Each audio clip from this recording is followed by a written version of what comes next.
Shropshire Disability Network Newsletter, issue number 6, November 2010. This section of the newsletter is entitled Spending Review. Spending Review, One Man's View. Steve from Coventry, who has 4 children and is totally dependent on benefits, having had a work-related accident, followed by several strokes some years ago, described how he feels about the cuts on the BBC 6 o'clock news on the 21st of October. In tears, he told Razia Iqbal he felt scared, worried, I'm going to lose my home, it's as simple as that.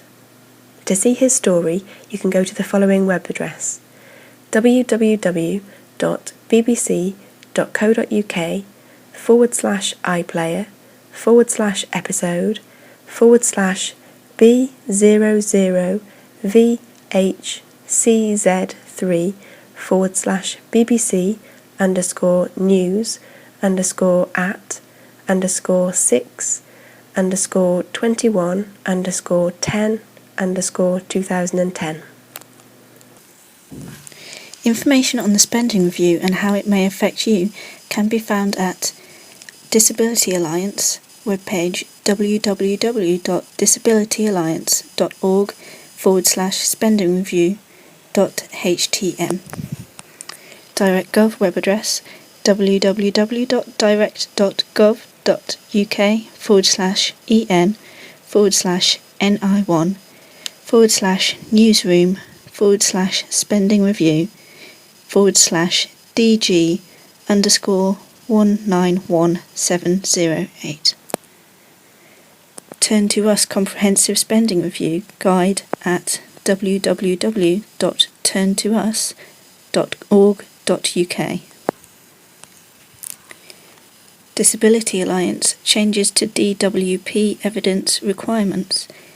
Details of these are available on the Disability Alliance website at www.disabilityalliance.org/evidence.htm. Disability Now also has some interesting comments on the spending review at www.disabilitynow.org.uk. And for a more down-to-earth look at the spending review, see Disability Bitch on BBC Ouch, webpage www.bbc.co.uk/ouch/b1tch/db_hates_cuts.shtml. I particularly like this bit as well as her hair. Yesterday afternoon, my no-legged friend and I were holding a spending review party around a bag of donuts on my sofa. We were hanging on to the Chancellor's every word, but all too often we were left trying to keep up, gasping for breath and whispering to each other stuff like, does that mean ESA is going to be means tested? I think he just said disabled people in residential care will lose their DLA. And Christ, this is boring telly. I hope they haven't postponed my daily dose of Neighbours for this. Disability Bitch does have some serious points to make as well. How is social housing being affected? The BBC Business News on the 20th of October gave a summary of the spending review. What does it mean? Webpage www.bbc.co.uk/news/11582614. This is what it said about housing. Rents are to rise sharply for new tenants of council housing. New tenants will face higher rents at 80% of the market rate, though current tenants will see no change. The National Housing Federation, which represents English housing associations, warned that the change could lead to thousands of low-income families having to pay up to £9,000 a year more in rent.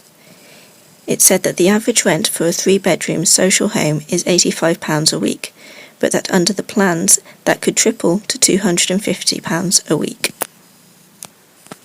Social Housing, a Case of More from Less, article by Mark Easton on www.bbc.co.uk/blogs/the reporters/Mark Easton/2010/10/social underscore housing underscore a underscore case underscore of underscore more underscore fr dot html.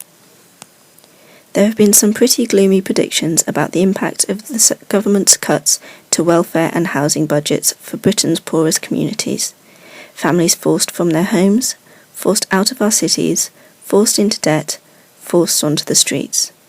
Certainly we are about to see radical reform of the benefit system and social housing, but should we believe that the consequences are unremittingly negative? The Coalition's argument is that it is possible to get more from less public cash, and that is the trick demanded by apparently contradictory ambitions in social housing.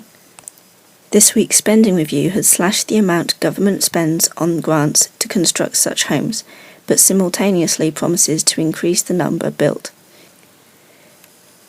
The capital budget reduced by 75% and an additional 150,000 properties in the next 4 years.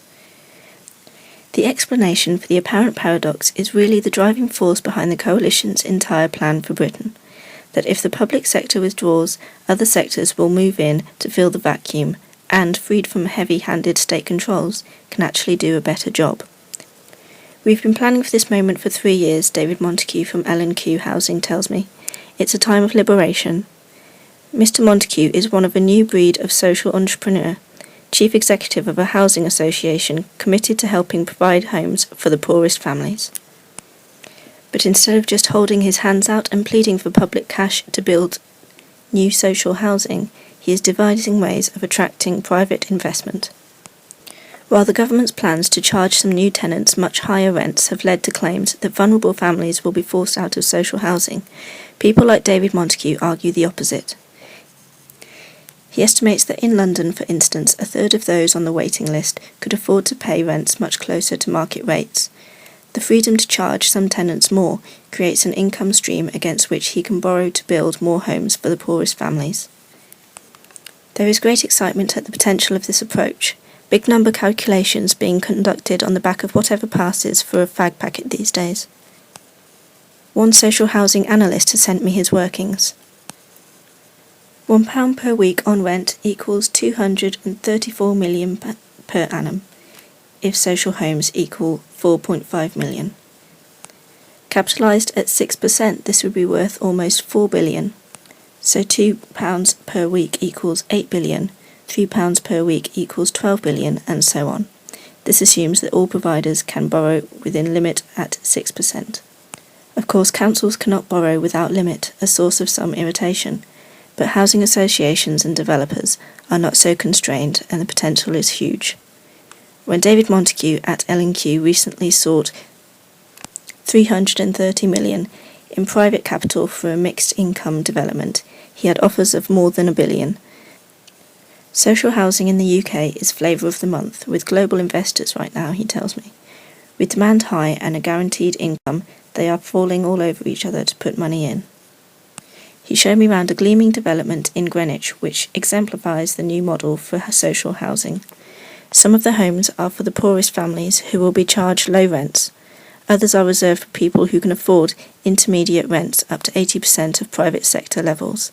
The owners may also offer tenants the chance to buy some or all of their home with shared mortgage deals. Those paying more subsidise the rents for those in need most.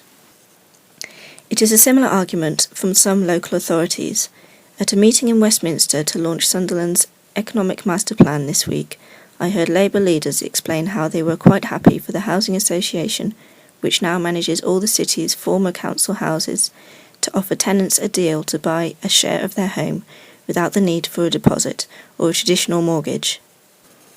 There was a palpable buzz as they discussed how they might look for other innovative ways to raise capital and keep costs down. I was particularly struck by an idea that good quality social housing can be built in the same way McDonald's constructs its restaurants, in a factory. You can't build cars outside in the street, so why do we think that that is the best way to build houses, one builder asked. He claimed that a family home could be produced for roughly 40 grand, including all materials and labour. Won't you just get ghastly prefabs, I asked. Apparently not. In fact, council leaders' only concern was that should such an idea come to pass, the factory should be in Sunderland. Conservative councillors in Westminster are also rejecting warnings that welfare caps, the end of secured tenancies for new tenants and cuts to housing benefit will create ghettos of deprivation and affluence in central London. Tory housing lead Philippa Rowe tells me that is not how it will work at all. She argues that while a relatively few large welfare-dependent families renting privately may have to move to cheaper neighbourhoods, this is no different from the situation middle-income families are in. They cannot afford central London prices, so they commute in. Why should they have to do that while others who don't contribute to the local economy can live in the heart of the capital? But won't the new rules allowing councils to evict new tenants if their income rises turn public housing estates into pools of poverty? No, she tells me. The new flexibility in the social housing will allow her to offer the property at a higher rent and use that income to provide homes for the poorest in the borough. What strikes me is that despite big cuts to council and housing budgets, there is enthusiasm where one might expect there to be gloom. Last week I attended an international summit on social housing in The Hague. Representatives from over 20 countries from around the world attended, and almost all were facing a similar squeeze to public funding. At the end of the 2 days discussing the huge challenges they were confronting, I asked delegates whether they felt optimistic or pessimistic. To my surprise, and perhaps to theirs, a significant majority were upbeat. The reason, I think, is that they had realised that the sector has the capability and creativity to devise new ways of solving old problems, or as the coalition might put it, getting more from less.